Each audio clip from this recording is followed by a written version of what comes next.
स्वागत है आप सभी का हमारी इस नई वीडियो में, जिसमें हम पढ़ेंगे पूर्णांतरिक परावर्तन, क्रांतिक कोण और प्रकाशिक तंतु, इसके अलावा प्रिज्म के थोड़ी सी डिटेल के बारे में। तो चलिए स्टार्ट करते हैं। तो सबसे पहले मैं आपको समझ देता हूँ क्रांतिक कोण और पूर्णांतरिक परावर्तन। ये आप डायग्राम देख रहे होंगे यहाँ पे। इस डायग्राम में अपवर्तन भी है, पूर्णांतरिक परावर्तन भी है और क्रांतिक कोण भी है, सब के सब एक साथ है। तो पहले मैं मान ले लेता हूँ। तो चलिए, अब यहाँ पे पूर्णांतरिक परावर्तन, अपवर्तन पिछली वीडियो में मैंने समझा दिया था। अपवर्तन क्या होता है? जब प्रकाश की किरण एक माध्यम से दूसरे माध्यम में जाती है तो उसे अभिलंब की ओर झुकना या अभिलंब से दूर हटना होता है। इसी घटना को अपवर्तन कहते हैं। अब बारी है क्रांतिक कोण की। जब क्रांतिक कोण की परिभाषा यह है कि जब आपतित किरण का मान एक निश्चित मान तक हो जाए जहाँ पे प्रकाश की किरण दूसरे विरल माध्यम में जाने के बजाय अभिलंब से 90 डिग्री का कोण बनाए, तो वो आपतन कोण, क्रांतिक कोण कहलाता है। इसका डायग्राम मैं आपको दिखाता हूँ आगे।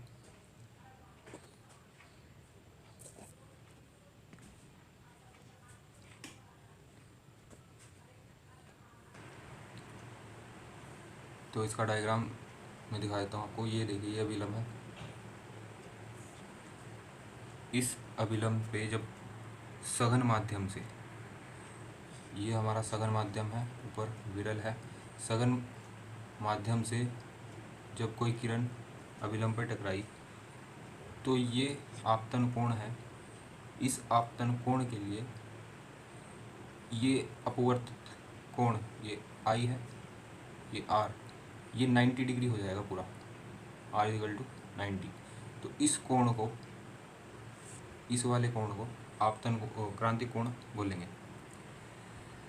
उम्मीद है कि आप समझ गए होंगे।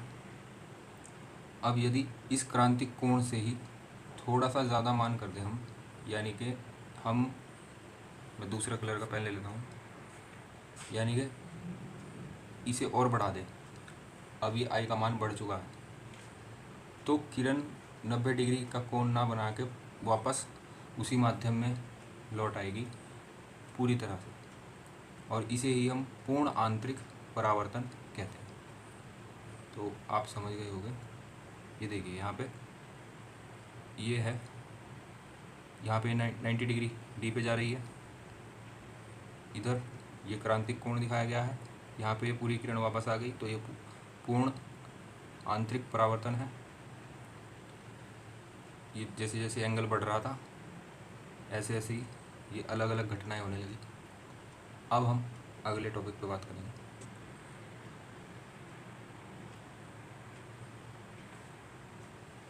ये एक प्रयोग है जो आप चाहें तो घर पे करके देख सकते हैं।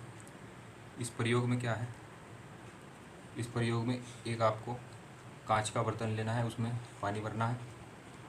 पानी जैसे ही आप भरेंगे और इस तरह से कोई भी लेज़र लाइट या जो भी आप रेड लाइट, ग्रीन कलर की लाइट या रेड लाइट आप उसमें भेजेंगे, तो एक ऐसे कोण पे एक ऐसा कोण आएगा जब प्रकाश की किरण यहाँ से टकरा के वापस आने लगेगी, जिस तरह से यहाँ पे दिखाया गया है। यहाँ पे ये देखिए, आप एडजस्ट करेंगे तो ये ऐसी घटना आपको उस कांच के गिलास में दिखेगी।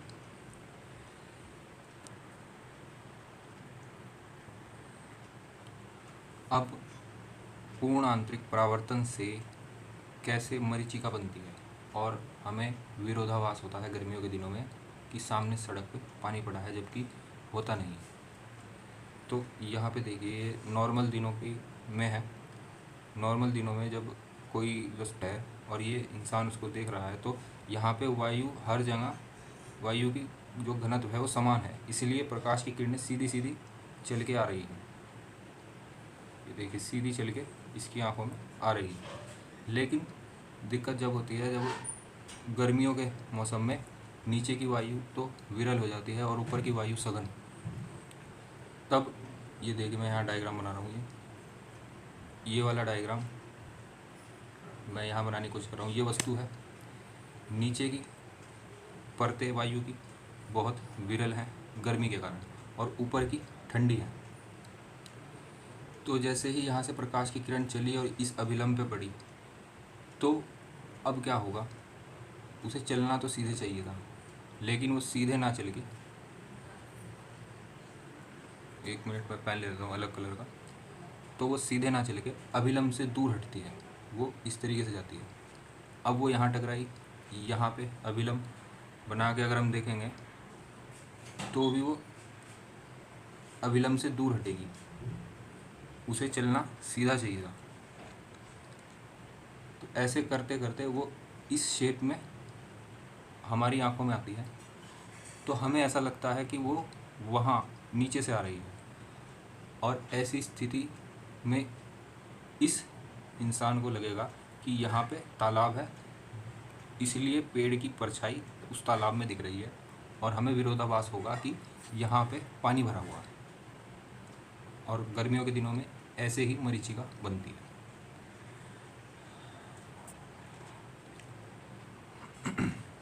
अब प्रिज्म वाले कैसे देखते हैं। प्रिज्म का उपयोग किया जाता है किसी भी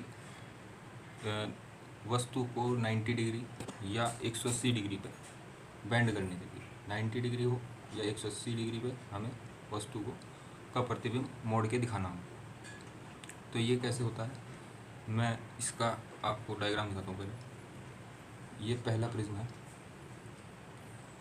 तो ये मैंने बना लिया है।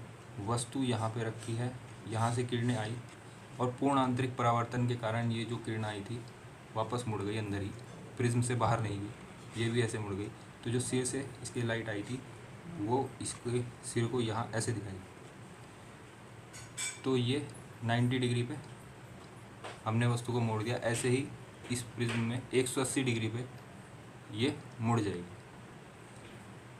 ये देखिए, जब यहाँ कोई वस्तु रखी होगी तो उसके सिर से लाइट चलेगी, ऐसे पूर्ण आंतरिक परावर्तन के कारण वो यहाँ पे, और यहाँ से लाइट चलेगी तो वो यहाँ पे, और वस्तु बिल्कुल उल्टी और समान आकार की बनेगी दोनों ही प्रिज्मों में। इसके अलावा एक थर्ड इसमें भी है, इसमें भी ये पूरा 180 डिग्री घुमा देता है।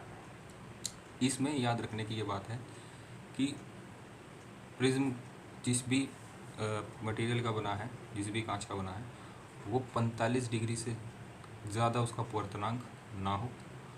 और लाल रंग, इसमें मैं एक इम्पोर्टेंट पॉइंट आपको लिखवाता हूँ इससे पहले। तो वो इम्पोर्टेंट पॉइंट ये है, अगर हम यहाँ पे इंक लें रेड वाली, तो इसमें पॉइंट में ख़ास बात यह है कि क्रांतिक कोण यानी कि क्रिटिकल एंगल, इसे मैं दिखा रहा हूँ सी से, ये प्रकाश के रंग पर निर्भर करता है। लाल रंग के लिए ये मैक्सिमम होगा और वायलेट इसके लिए मिनिमम होगा क्रांतिक कोण का मान। अब ऐसे ही अपवर्तनांक पे अगर मैं बात करूं तो यहाँ पे उल्टा है, रेड रंग के लिए तो मिनिमम होगा और वायलेट यानी कि बैंगनी रंग के लिए ये मैक्सिमम होगा। ये नोट आपको अलग से लिखना, ये इम्पोर्टेंट नोट है, इस पर स्टार बना दीजिए। चलिए अब अपने अगले टॉपिक पे चलते हैं। अगला टॉपिक है हमारा प्रकाशिक तंतु। प्रकाशिक तंतु में ये लाइट को एक जगह से दूसरी जगह बिना किसी हानि के, या कह लो मिनिमम हानि के, पहुंचा देता है, जिसके थ्रू हम सिग्नल को एक स्थान से दूसरे स्थान तक ले जाते हैं। जो इंटरनेट में फाइबर यूज़ होता है वो प्रकाशिक तंतु ही होता है और पूर्ण आंतरिक परावर्तन के सिद्धांत पे ही काम करता है। या आप अगर लाइट वाले लैंप देखते हैं जिसमें तार से लगे होते हैं, वो भी पूर्ण आंतरिक परावर्तन यानी कि इसी सिद्धांत पे काम करते हैं जिस पे प्रकाशिक तंतु काम करता है। तो समझ लेते हैं इसे। इसमें दो हमारे लेयर्स हैं, एक ये अंदर वाली और एक ये बाहर बहुत पतली सी लेयर है, दोनों साइड दिखाई गई है। इसे बोलते हैं हिंदी में आच्छाद और इंग्लिश में क्लैडिंग। इसका बाहर वाली परत का अपवर्तनांक बहुत कम होता है। इस अपवर्तनांक के कारण, मैं इसका डायग्राम अलग से बना दूँ, ये जो बाहर वाली लेयर है इसका अपवर्तनांक बहुत कम है और अंदर वाली का ज़्यादा है।